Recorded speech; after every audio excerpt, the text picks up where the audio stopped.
Most women's hiking shoes aren't actually designed for women, and brands don't always tell you that. After 15 years inside the outdoor industry, testing gear, working with brands, and reviewing hundreds and hundreds of products as an outdoor journalist, I'm breaking down what actually matters in women's hiking gear, what's truly designed differently, and what's just marketing fluff, or that dreaded pink it and shrink it. Today, we're cutting through the hype so you know what to look for in women's hiking gear, from footwear to sleeping pads, and can finally build a kit that works for you. And yes, we're going to talk about women's hiking pants because that category is still a hot mess. First up, the footwear fallacy. Let's start with the one that frustrates women the most: footwear, hiking footwear. Because let's be honest, nothing ruins a hike faster than painful, blistered, uncomfortable feet. A true women specific hiking shoe should be built on a unique women's last, which is the mold that shapes the entire shoe, and that accounts for things like a narrower heel, a different arch alignment, and overall volume, because women's feet are different than men's feet. The secret is that many women's hiking shoes are not built on women's lasts at all. They're called women's shoes, but they aren't built on a women's last. They're just shrunken versions of the men's shoe. And what drives me absolutely bonkers is that brands don't really disclose that information. If you go to the website, you're not going to know whether it's built on a women's last or not. When I covered footwear for publications like Backpacker Magazine, I could often only find out that information, if a shoe was built on a true women's last, by emailing the specific PR person for the brand directly. Most people can't do that. But if your heel is slipping, or you're constantly getting blisters, or the foot just doesn't fit right, it's probably not your feet. It's the shoe. You might literally be hiking in a men's shoe with a prettier color. This may not matter for some women's feet, but for a lot of us, it's the reason we struggle with fit. The only way to win is to ignore the marketing and trust your body. Try everything and don't be afraid to try the men's version too. Next up, let's talk about backpacks and our backpack breakthrough. Now for the aha moment. If there's one piece of gear where women's specific design is actually a game changer, in my opinion, it's the backpack. And this isn't hype, it's just biomechanics.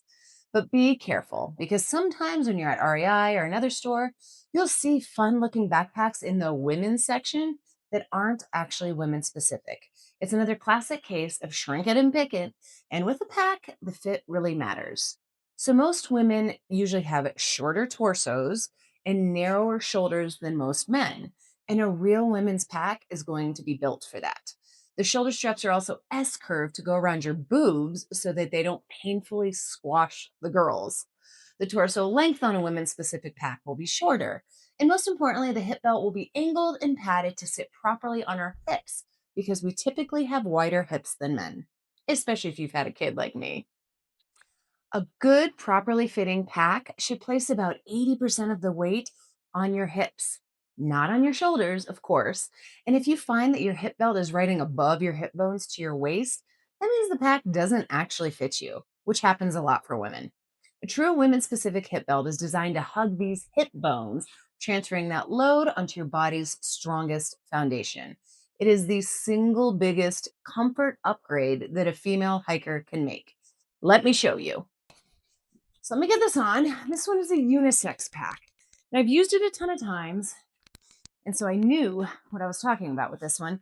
I like this pack, but look at how it doesn't fit me, even though it says it's unisex. You can tell here, well, these need to be raised. Ignore the sternum straps, they should be higher. But you can tell here that even though these straps are pulled as tight as they can go, they just do not fit me. And when you do pull them tighter, it's going to hit the microphone, you can see that they're gapping here because there's not enough of a curve or contour to fit a woman's body with boobs. And then they pull the straps right onto the boobs, which is not going to be ideal after a ton of miles.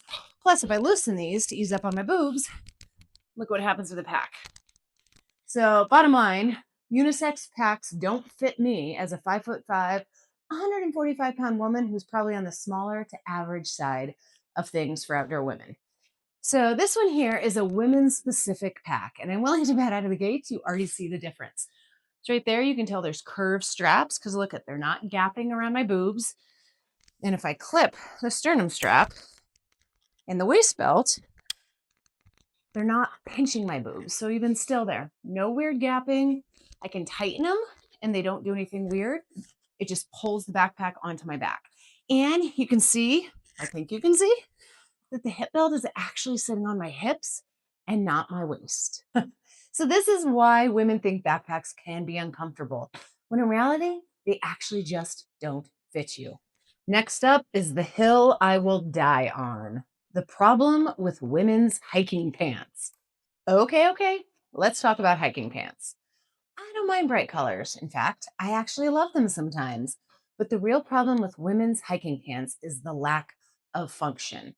And I will go out on a limb here and say most women hiking pants suck. There are certain brands that used to have the market cornered, like Prana was really big with their Zion pant, and a few others, the Holly pant, a lot of women really like. But these days, I don't think there are hardly any good women's hiking pants out there. There it is. I said it. Again, the problem is just the lack of function. You walk into a store and you see the men's side, and it's packed full of durable, functional pants that actually look good if they decide to wear them out to a bar or a restaurant. Then you turn to the women's section, and for every awesome pair, there are 10 others that prioritize a flattering or cool fit over trail ready features. The lack of function is honestly kind of ridiculous, but I don't understand why we can't have both aesthetics and function. We get cargo pockets that don't even fit a phone. That's useless. We get the impossible fit where the waist fits, but then the thighs are too tight, or vice versa, because then you get a gap at the waist. Drives me insane. And if I can't fit my phone in any of the pockets, what are we even doing? Honestly, women's hiking pants are the disaster of the outdoor industry, and it feels like no one has figured them out yet. Yet all the brands keep cranking it out in an effort to try, marketing the next one and the next one as finally the solution. Here's the secret for some women, cross the aisle and go into the men's section.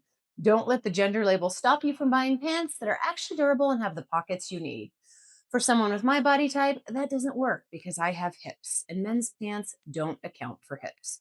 So I tend to go more towards hiking tights because they're stretchy, which means you can make them work in a variety of ways. Next secret coming in hot, the sleeping bag secret.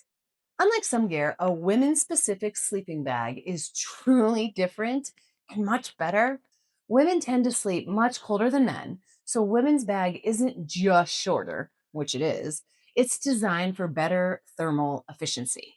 First, they often have a different shape, narrower at the shoulders and wider at the hips to reduce extra empty space that your body has to heat up. Because if there's too much empty space, you're going to be cold for much longer. Secondly, women's specific sleeping bags frequently contain more insulation, especially in the foot box and around the torso, and in the toe box, where women tend to lose heat much faster than men do. So, for example, a women's bag with the same temperature rating is often just going to be warmer. A 15-degree men's bag is going to be colder than a 15-degree women's bag. Choosing a women's sleeping bag can genuinely mean the difference between a warm night's sleep and shivering until dawn. The one trade off that you do need to realize is that women's specific bags are often going to be heavier because all of that extra insulation does add to the weight. Lastly, let's talk about the sleeping pads. So, all that stuff that I said before about the sleeping bags, do you remember that? It extends into the sleeping pad too. A sleeping pad's job isn't just to keep you comfortable, it's insulation from the cold ground, which is measured by something called R value. The higher the R value, the warmer the pad. But what a lot of brands don't really tell you or are transparent about is that women specific pads often have slightly higher R values or targeted insulation in key areas without adding a ton of weight. So, you remember how we talked about earlier how women have certain areas where they get colder on their body than men do? Women's sleeping pads take that into account. So, women's sleeping pad isn't just shorter or just narrower. A lot of the good ones will take that thermal mapping into account, so not only are you sleeping on a pad that fits you better, but it's also going to keep you warmer. So that's what I've got for you today, y'all. But I am curious, what's the most frustrating piece of gear you've ever used? As a woman, have you ever tried something out and been like, absolutely not? this isn't working for me, because I know I sure have. What's one thing you found that actually works really, really well? Drop it in the comments below, because honestly, and honesty is how we're going to push the industry forwards. But really fast, let's quickly recap. For footwear, trust the fit, not the label. For backpacks, fit is everything, and women's specific design is often going to make a huge, huge difference. For pants, buy what works, even if it's not marketed for you, but chances are nothing is going to work. For sleeping bags, women's designs are going to be better and genuinely warmer. And for sleeping pads, you can get more insulation where it matters, but that's not always the case. When you're an informed hiker, you can build a kit that actually serves your body and your hiking adventures. This isn't about bashing brands, it's empowering you as a female hiker. So, is women's hiking gear actually better? Sometimes, but only when it's actually designed differently. Now you know what to look for. Hike smart, stay confident, and I will see you out there on the trail.